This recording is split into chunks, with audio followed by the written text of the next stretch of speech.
بسم اللہ الرحمن الرحیم۔ اے لوگو جو ایمان لائے ہو، اطاعت کرو اللہ کی اور اطاعت کرو رسول کی اور ان لوگوں کی جو تم میں سے صاحب امر ہوں۔ پھر اگر تمہارے درمیان کسی معاملے میں نزاع ہو جائے تو اسے اللہ اس کے رسول کی طرف پھیر دو۔ اوکے، بڑی اہم آیت ہے یہ سمجھنے والی۔ اب یہاں پر اللہ تعالیٰ نے مومنوں کو حکم دیا جا رہا ہے کہ وہ کہ غور سے حکم سنیں، کیونکہ جو بھی حکم جب دیا جاتا ہے تو اسے غور سے سننا چاہیے۔ اور پھر اتیو کا ہے، اتیو کا مطلب ہوتا ہے اطاعت کرنا۔ تو جن چیزوں کا حکم ہوا ہے ان کو کرنا، اور جس کا کہا مطلب اس کو کرنا چاہیے، اور جس چیز سے منع کیا گیا اس سے رک جانا چاہیے۔ اب یہاں پہ جو ہے اللہ اس کے رسول کی اطاعت کرنے کا کہا گیا ہے، اور اولی الامر کی اطاعت کرنے کے لیے کہا گیا ہے۔ اولی الامر وہ ہوتے ہیں جو مطلب ہمارے اوپر نگراں ہوتے ہیں، جو ہمیں ہمارے پر حکومت کر رہے ہوتے ہیں، یا جن کو ہمارے اوپر ذمہ داری دی گئی ہوتی ہے، تو وہ اولو الامر کہلاتے ہیں۔ وہ مذہبی بھی ہو سکتے ہیں، وہ سیاسی بھی ہو سکتے ہیں، وہ گھر کے سربراہ بھی ہو سکتے ہیں، ٹھیک ہے نا۔ تو ان میں تمام وہ لوگ شامل ہوتے ہیں جن کو سربراہ کی حیثیت حاصل ہوتی ہے کسی نہ کسی ادارے کے لحاظ سے، گھر کے لحاظ سے اور معاشرے کے لحاظ سے۔ دوسری بات یہ سمجھ لینا چاہیے کہ اللہ اور رسول کی اطاعت جو ہے وہ انکنڈیشنل ہے، یعنی اس میں کوئی کنڈیشن نہیں ہے۔ اللہ کا حکم اللہ نے دے دیا، اس کو ماننا ہے، اور جس سے کہہ دیا کہ رک جاؤ اس سے رکنا ہے۔ اسی طرح نبی صلی اللہ علیہ وسلم نے سارے جو کچھ بھی فرمایا ہے، جو کچھ بھی ہمیں کرنے کا حکم دیا، وہ بیسیکلی اللہ کی اطاعت ہی ہے نا، کہ جس نے رسول کی اطاعت کی اس نے بیسیکلی اللہ کی اطاعت کی۔ تو یہ انکنڈیشنل ہے، اس میں کوئی کنڈیشن نہیں ہے۔ ہاں، لیکن اگر ہم اولي الامر کی اطاعت کریں گے تو وہ کنڈیشنل ہے۔ جو ہمارے اوپر سربراہ بنائے گئے ہیں، جو ہمارے اوپر جو ہے جن کو اتھارٹی دی گئی ہے، تو وہ صرف معروف میں ہوگی۔ معروف کیا ہوتا ہے؟ یعنی اگر وہ صحیح باتوں کا حکم دے گا تو ہم ان کی اطاعت کریں گے، اور لیکن اگر وہ قرآن کی اور سنت کے مطابق نہیں ہوں گی تو پھر اس میں ہم ان کی اطاعت نہیں کریں گے۔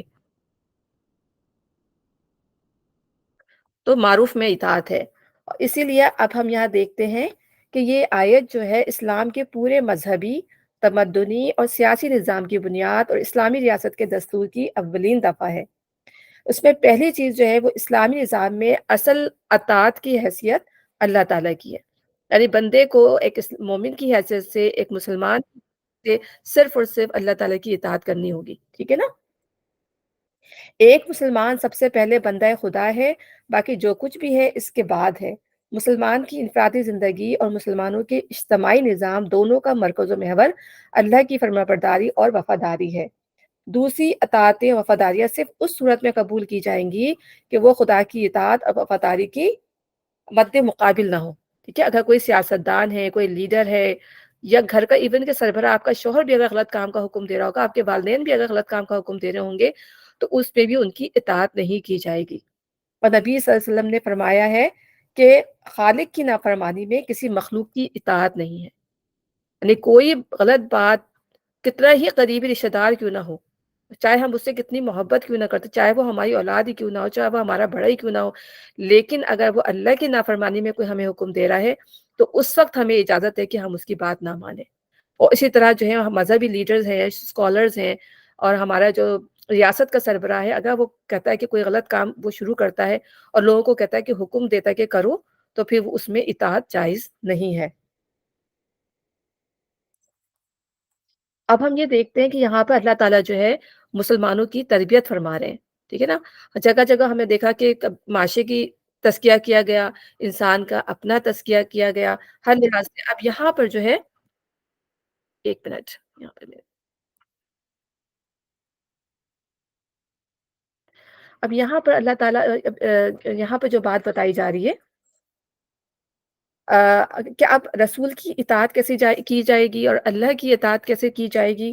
تو ہم جو بہت ساری چیزیں دیکھتے ہیں۔ اللہ تعالیٰ نے قرآن کے اندر حکم دیا کہ جس نے اللہ اور اللہ کے اس کے رسول کے حکم کے مطابق حکم جو نہیں دیتے، وہ اصل میں ظالم لوگ ہیں۔ جو اللہ کے حکم ہے، جو رسول صلی اللہ علیہ وسلم نے حکم دیا ہے، ظاہر ہے وہ وہی حکم تھا، جو اس کے مطابق حکم نہیں دیتے وہ ظالم ہے۔ اللہ تعالیٰ نے کو کہا ہے وہ ظالم لوگ ہیں۔ اور اسی طریقے سے ہم یہ دیکھتے ہیں کہ اگر ہم آ، آ، کسی بھی معاملے میں نبی صلی اللہ علیہ وسلم سے بڑھنے کی کوشش کریں، بعض لوگوں نے نبی صلی اللہ علیہ وسلم کے زمانے میں بھی بڑھنے کی کوشش کی نبی صلی اللہ علیہ وسلم سے زیادہ، تو نبی صلی اللہ علیہ وسلم نے ان کو اسی وقت روک لیا۔ تو وہ کچھ صحابہ کرام نبی صلی اللہ علیہ وسلم کے پاس آئے، 3 صحابی تھے، اور آ کر انہوں نے نبی صلی اللہ علیہ وسلم سے کہا کہ اے نبی، اللہ تعالیٰ نے تو آپ کے سارے گناہ معاف کر دیے ہیں،